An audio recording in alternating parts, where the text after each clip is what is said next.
Salut les filles! Fait que aujourd'hui on fait notre présentation sur la culture. Donc on a choisi notre thème avant le temps des fêtes. Fait que maintenant qu'on est rendu tard, parce qu'on était censé remettre ce projet-là le 7 janvier, et maintenant on est comme rendu mi-janvier, le 14, on va le présenter comme le 20. Là. Fait que notre thème n'a plus rapport, mais on voulait vous parler du temps des fêtes au Québec.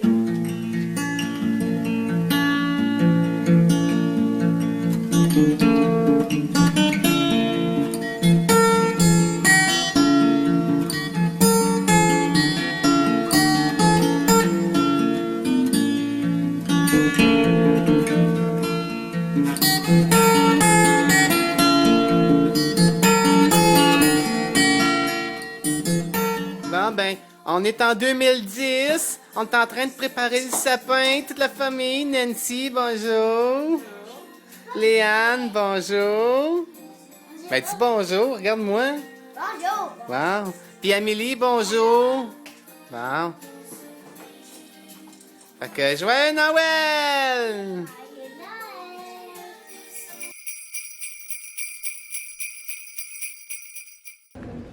Pour qu'est-ce qui est de la nourriture dans le temps des fêtes, ça va vraiment dépendre de famille en famille. Mais en général, je pense que beaucoup de gens mangent la dinde dans le temps des fêtes. C'est vraiment ça qui est traditionnel.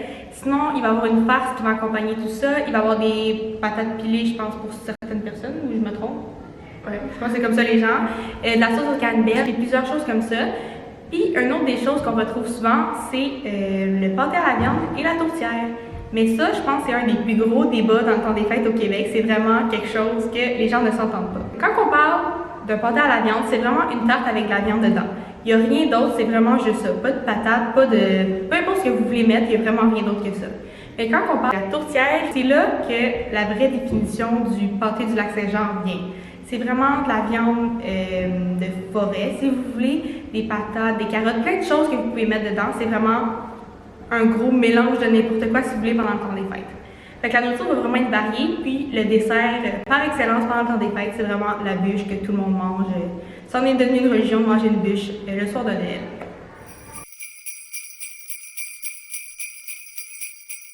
Donc, littéralement une semaine après Noël, c'est une autre fête qui arrive tout de suite après, c'est le jour de l'an. Et ça, encore une fois, c'est un moment où est-ce que notre famille se réunit encore une fois, où est-ce qu'on mange beaucoup, où est-ce que y a plein de gens que ça fait longtemps qu'on n'a pas vu, notre famille est éloignée, on se regroupe en famille.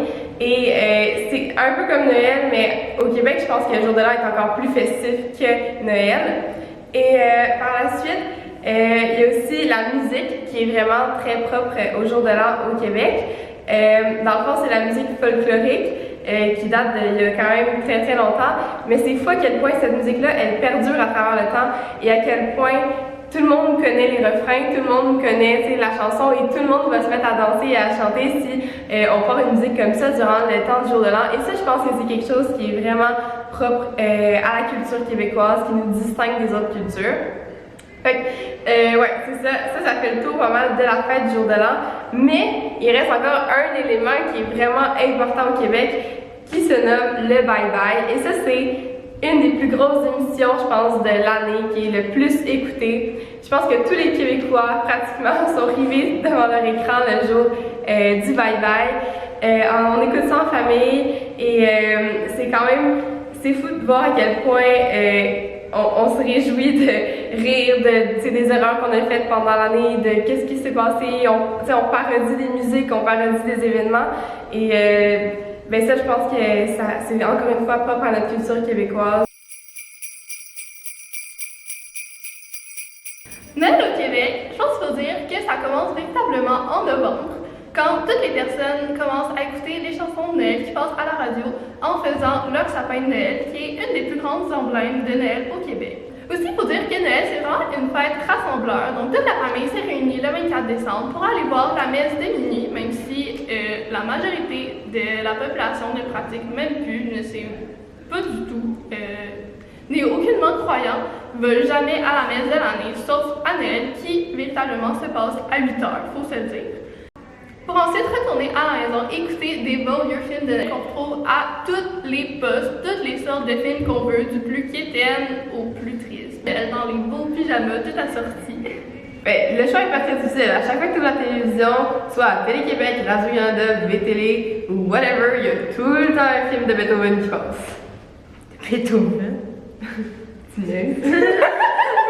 Il y a tout le temps des films de Beethoven à Noël. Tout le temps, tout le temps, tout le temps.